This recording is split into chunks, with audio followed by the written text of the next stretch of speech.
لیکن میں ایک جملہ کہہ کے گزر رہا ہوں. روایت ہے کہ رسول اکرم کو مقام محمود اس لیے کہا گیا کہ جب کائنات میں اللہ نے مخلوقات بنائی، سماوی مخلوقات، فرشتگان الہی بنائے، دیگر مخلوقات بنائیں، وہ خدا کو دیکھ نہیں سکتی تھی، وہ خدا کو جانتی نہیں تھی، وہ خدا کی کما حق و معرفت نہیں رکھتی تھی. ان کو کیا پتا کہ حمد کیسے کی جائے. پھر خدا نے اس نور کو ظاہر کیا جو ان سب سے پہلے تھا، جو خدا کو جانتا تھا، جو خدا کے نور کا ٹکڑا تھا.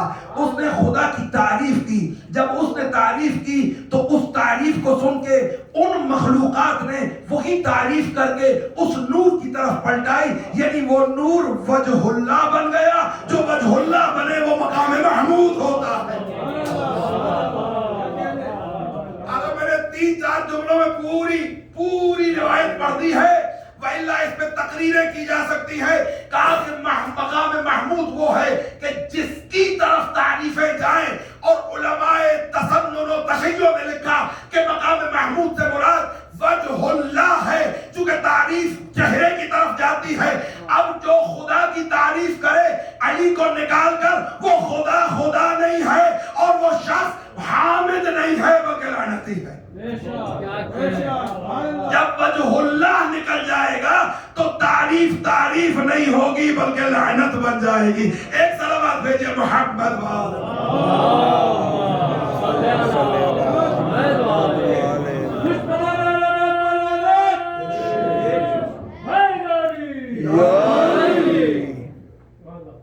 وَابْعَثْهُ مَقَامًا مَحْمُودًا الَّذِي وَعَدتَّهُ. اس مقام محمود سے کیا مراد ہے؟ کہا کہ اس کو مقام شفاعت کہتے ہیں. تو وہ جو دعا ہے کہ رسول اکرم کو مقام محمود پہ مبعوث فرما جس کا تو نے وعدہ کیا ہے، تو وہ مقام شفاعت ہے کہ قیامت کے دن جو تو نے وعدہ کیا ہے رسول اکرم کو مقام محمود پہ فائز کرنے کا، وہ مقام شفاعت پہ فائز ہوں گے تو ہم جیسے گناہگار جنت میں جائیں گے. در حقیقت اپنے لیے دعا. اب یہاں پہ آپ کو لا کے روکنا چاہتا ہوں اور اسی پہ آج کی مجلس تمام کر دوں گا کہ مقام محمود یعنی مقام شفاعت. مجھ جیسے کم علموں کو یہ معلوم تھا کہ اگر انسان شفاعت کے قابل ہو جائے تو یہ مقام ہے. توجہ فرمائیے کہ ہماری فکر کی جو اڑان تھی وہ اس بات تک تھی کہ میں اس قابل ہو جاؤں کہ زہرا میری شفاعت کر دے. ہمارے نظر میں یہ مقام تھا کہ میرا مقام وہ آخری مقام ہے کہ اگر میں علی کی شفاعت کے قابل بن جاؤں. لیکن حسین کا دروازہ آپ کو وہ مقام دکھاتا ہے کہ وَأَن يَبْعَثَنِي مَقَامَ الْمَحْمُودِ. قابل شفاعت نہیں، خدایا مجھے ایسا حسینی بنا دے کہ میں لوگوں کی شفاعت کروں. یعنی اگر آپ خالص حسینی بن جائیں تو شفاعت فقط حاصل نہیں کر سکتے، اس مقام محمود کا ایک ذرہ خود آپ کو بھی حاصل ہو سکتا ہے. ایک صلوات بھیجئے محمد.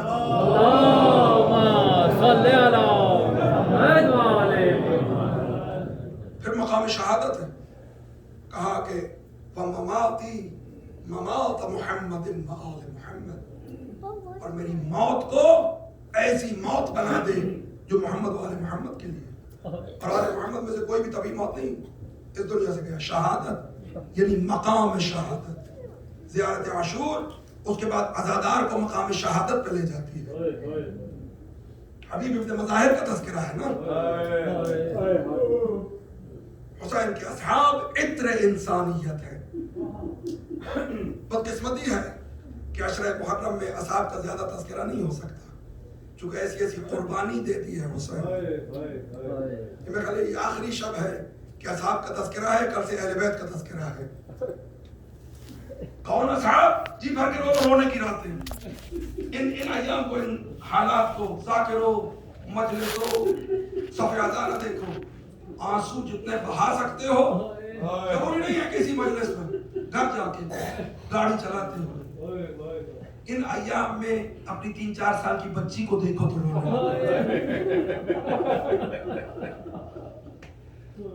اپنے بھائی کو دیکھو تو گریا کرو. جو بزرگ بیٹھے ہیں اپنے جوان بیٹوں کو دیکھے تو گریا کرو. خصوصاً ہمارے لیے آسان ہے اس حوالے سے کہ آپ پردیس میں ہیں. حسین پردیس میں مارے گئے. 6 مہینے کا بچہ دیکھو گریا کرو. جوان اپنے باپ کو دیکھیں گریا کرو. جتنے آنسو ان دنوں میں بہا سکتے ہو بہا لو. یہی آنسو آیت اللہ ابراہیم امینی پوچھا گیا صاحب الغدیر مر جا مجتہد. پوچھا گیا فوت ہونے کے بعد کہ کوئی حسرت فقط یہی ہے کہ کم مجالس میں شرکت کی. حسرت فقط یہی ہے حسین پر کم آنسو بہائے. کیوں؟ اس لیے کہ آپ کے زمانے کا امام فرماتا ہے بدلت دموع دمن یا حسین. حسین میں آنسو نہیں میں خون رو رہا ہوں. یہ حرارت شہادت مظلوم کربلا ہے کہ جو آپ کے دلوں میں خدا نے آپ کو نعمت عطا کی ہے. اصحاب حسین پہ رو. حسین تم سے راضی ہوں گے. کون ہے یہ اصحاب؟ کیسے باوفا اصحاب ہیں. حافظ ابن شعیب شاکری روایت کہتی ہے کہ عمر بن سعد کا جب نمائندہ آیا تو یہ اس سے 1 انچ نہیں ہٹ رہے کہ کہیں حسین کو نقصان نہ پہنچے. خیمہ حسین میں اپنی تلوار پہ ہاتھ رکھا ہوا ہے کہ کہیں یہ ملعون کوئی حرکت نہ کرے. ایسے حسینی ہیں اصحاب حسین. شب عاشور کا واقعہ انشاءاللہ شب عاشور تفصیل سے پڑھوں گا. آج جناب حبیب کے ساتھ توسل کرنے سے پہلے میں یہ جملہ عرض کرنا چاہتا ہوں. جناب مسلم سے روایت ہے مسلم ابن عسیجہ سے کہ رات کے پچھلے پہر ہم نے دیکھا شب عاشور. حسین نے شب عاشور کو 3 حصوں میں تقسیم کیا. ایک حصہ عائشہ و اقربا کے لیے, نہیں آسان ہے کہہ دینا اور آپ کا سن لینا, زینب و ام کلثوم و سکینہ کے لیے. ایک حصہ اپنے اصحاب کے لیے, ایک حصہ یاد خدا کے لیے. وہ جو حصہ یاد خدا کا تھا اس میں مسلم کہتے ہیں ہم نے رات کے پچھلے پہر دیکھا حسین سوار ہوئے اسب پہ اور مقتل کی طرف چلے, میدان کی طرف. میں نے ساتھیوں کو بلایا, میں نے کہا دیکھو رات کے اس پہر حسین میدان کی طرف جا رہے ہیں, اگر کوئی نقصان پہنچ گیا حسین کو تو زہرا کو کیا منہ دکھائیں گے. چونکہ مظلوم کربلا کا اجازت نہیں تھی, ہم نے جنگی نقطہ نظر سے مظلوم کربلا کو حساب میں لے لیا دور رہ کر کہ حسین پہ کوئی حملہ آور نہ ہو. کہتے ہیں کہ ہم نے دیکھا یوں لگتا تھا حسین کسی چیز کی تلاش میں ہے. کبھی اس طرف جاتے ہیں, کبھی اس طرف جاتے ہیں, کبھی اس طرف جاتے ہیں. کہتے پھر ایک مقام پہ یوں لگا جیسے حسین کو وہ چیز مل گئی ہے, اترے نہیں ہیں, خود کو گھوڑے سے گرایا. کچھ دیر کے بعد حسین کے اونچا گریا کرنے کی آواز آئی. حیران تھے جب حسین واپس پلٹے, ہم پہ نظر پڑی. مسلم تم کے در کا مولا رات کے پچھلے پہر آپ دشمنوں کی طرف جا رہے تھے, ہم نے سوچا کہ کوئی آپ کو نقصان نہ پہنچے. مولا آپ ڈھونڈ کیا رہے تھے؟ سنو گے جملہ, سادات المومنین معافی مانگ کے جملہ عرض کرنے لگا ہوں. کہا مسلم میں اپنا مقتل ڈھونڈ رہا تھا. اللہ اکبر. مولا جب مقتل مل گیا تو روئے کیوں؟ کہا چونکہ مجھے پتا تھا مجھ پہ کوئی رونے والا نہ ہوگا, میں نے سوچا کہ میں اپنی مظلومیت پہ خود گریا کروں. اجرکم اللہ. ہاں حبیب ابن مظاہر 75 سال سن ہے میرے آقا کا, صحابی رسول, صحابی امیر کائنات, صحابی حسن اور اب حسین. اکیلے حبیب کو حسین نے خط لکھ کے بلایا. مذاہب کراتے ہیں, میں بس اشارہ کروں گا. حتی یہاں تک کتابوں میں لکھا اور علماء نے پڑھا کہ جہاں سے بچپن میں حسین قدم اٹھاتے تھے جناب حبیب اس خاک کو آنکھوں کا سرما بنایا. حتی یہاں تک بھی سنا علماء سے اور پڑھا کتاب میں کہ ایک دفعہ چھت سے گرے, حسین نے اپنی قدرت اور اپنے معجزے سے زندہ کیا. وہ حبیب دقل باب ہوا, زوجہ کے ساتھ کھانا کھا رہے ہیں, دروازے پہ آئے, کون؟ کہا حسین کا قاصد ہوں. خط لیا, آنکھوں سے لگایا, چوما, بیٹھو. کہا نہیں بہت جلدی ہے, واپس جاؤں گا. زوجہ نے پوچھا کہ کیا ہے؟ کہا کہ حسین کا خط ہے. کیا لکھا ہے مظلوم کربلا نے؟ کہا سب سے پہلے تو یہ بتاؤں کہ حسین نے خود کو حسین ابن فاطمہ لکھا ہے.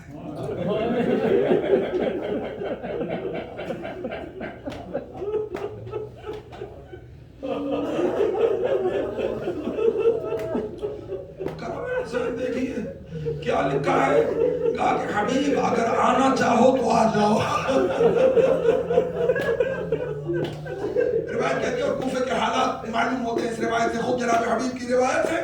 کوفے کے اس وقت کے حالات معلوم ہوتے ہیں. کہا پھر کیا فیصلہ کیا؟ کہا کہ تم بتاؤ کیا کروں؟ زوجہ جناب حبیب نے کہا حبیب تم گھر بیٹھو, میں حسین کی نصرت کے لیے. پہلی چیخ جناب حبیب کی یہاں پہ نکلی. حسین اتنے مظلوم ہو گئے کہ خواتین خانہ کہتی ہیں کہ اب تمہاری مدد کو یہی حق ہے. رونے کا صدا گریہ بلند ہو گئی. خدا تمہاری دعائیں قبول فرمائے. اپنے غلام کو سواری دے کے بھیجا کہ فلاں مقام پہ رک جاؤ, میں رات کے پچھلے پہر آؤں گا, حسین کی طرف جاؤں گا. کرفیو ہے کوفے میں, رستے بدلتے ہوئے دیر ہو گئی. پہنچے تو کیا دیکھتے ہیں, غلام نے گھوڑے کی گردن میں باہیں ڈالی ہوئی ہیں اور کہہ رہا ہے کہ جانور گھبرا مت, اگر آقا نہ آیا تو میں حسین کی نصرت کو جاؤں گا. یہاں تاریخ نے لکھا کہ جناب حبیب روئے, کہا اے علی کے بیٹے اتنا مظلوم ہو گیا ہے کہ غلام تیری نصرت کے لیے ارادے کر رہے ہیں. اجرکم علی اللہ. حبیب وہ شخصیت ہے, آپ اب بھی اگر کربلا میں جائیں, اور بہت سارے چہرے ہیں کہ جو کربلا جا چکے ہیں, خدا تمہیں مشرف کرے زیارت امام حسین سے. آج کی شب کے صدقے میں, حبیب کے صدقے میں اگر سنت کے مطابق جاؤ, حسین کے پاس جانے سے پہلے بھی حبیب کے پاس سے گزرنا پڑتا ہے. حسین سے واپس آؤ تو آخر میں حبیب دربان حسین ہے. اللہ اکبر. حبیب کو کم قیمت نہ سمجھنا. بس عزادارو آئے, روایت کہتی ہے تکبیر بلند ہوئی. وقت کون سا ہے؟ عاشور. زینب اولیاء جب بھی طبل جنگ بجتا ہے, جناب فضا کو کہتی ہے کہ جا فضا دیکھ کیا ہو رہا ہے. فضا آ کے جو خبر دیتی ہے, کہتی ہے بی بی 500 کا لشکر شامیوں میں آ گیا ہے. بی بی 2000 آدمی حسین کو قتل کرنے اور آ گئے ہیں. بس یہی بری خبریں سنتے سنتے آواز تکبیر و درود آئی. پوچھا فضا کیا ہوا؟ کہا حبیب ابن مظاہر آیا ہے. اجرکم علی اللہ. بس جو صاحبان فہم و ادراک ہیں ان کے لیے ایک جملہ, ادب کا جملہ عرض کر رہا ہوں. فضا کو کہا کہ فضا جاؤ حبیب کو کہو کہ زہرا کی بیٹی زینب سلام دیتی ہے. سید دادیوں سے ہاتھ جوڑ کے معافی مانگنے لگا ہوں. کہا کہ جا کے کہو کہ زینب زہرا کی بیٹی سلام دیتی ہے. بس جیسے ہی یہ سلام پہنچا, اپنا عمامہ اتار کے پھینکا, زینب کے خیمے کے سامنے سے خاک اٹھا کے سر میں ڈالی. کہا خدایا زہرا کی بیٹیوں پہ ایسا وقت آ گیا کہ وہ حبیب جیسے کو سلام کرے اور شکریہ. اجرکم علی اللہ. بس عزادارو, جناب مسلم ابن حوسی جا گئے. مسلم حبیب سے پہلے شہید ہوئے ہیں, دونوں دوست ہیں. جب مسلم زین سے زمین پہ آئے, حسین اور حبیب دونوں پہنچے ہیں. روایت کہتی ہے کہ مسلم کا سر مسلم ابن حوسجہ کا زانو شبیر پہ ہے. آخری سانسیں, بس آخری جملے آپ کی زحمتوں کو تمام کرنے لگا ہوں. آخری سانسیں مسلم کی, سر زانو حسین پہ ہے. حبیب پہنچے. دوستی کا تقاضا یہی تھا. کہا مسلم تیری زندگی کی آخری سانسیں ہیں, اگر کوئی وصیت کرنا چاہتا ہے تو بتا دے, حبیب پوری کوشش کرے گا کہ تیری وصیت پہ عمل کرے. بس عزادارو جملہ سننا. اکھڑتی ہوئی سانسوں کو مسلم نے اکٹھا کیا, اپنی آخری قوتوں کو مجتمع کیا اور کہا حبیب ھذا حسین. حبیب یہ علی کا بیٹا حسین ہے. میری وصیت یہ ہے کہ جب تک زندہ رہے حسین پہ کوئی گزند نہیں آنی چاہیے. میں کہوں گا مسلم ابن حوسجہ, آقا مسلم ابن حوسجہ, آپ کے دوست حبیب نے اپنے آپ کی وصیت پہ پورا عمل کیا. جناب حبیب پورے تھے, جوانوں کی طرح جنگ کی. جب نیزہ و تلوار لگے تو کہا صلی اللہ علیہ یا ابا عبداللہ. جب سلام کیا حسین اپنے دوست کے سرانے پہنچے. میں کہتا ہوں حبیب بہت خوش قسمت ہو, تیرے سرانے دوست پہنچا ہے. جب حسین زیر خنجر ہوں گے کوئی نہ ہوگا جو حسین کا پرزان حال ہو. ایک 3 سال کی بچی ہوگی, بابا بابا کہتی دوڑے گی. کوئی تماچے مارے گا, کوئی تازیانے مار. الا لعنت اللہ علی القوم.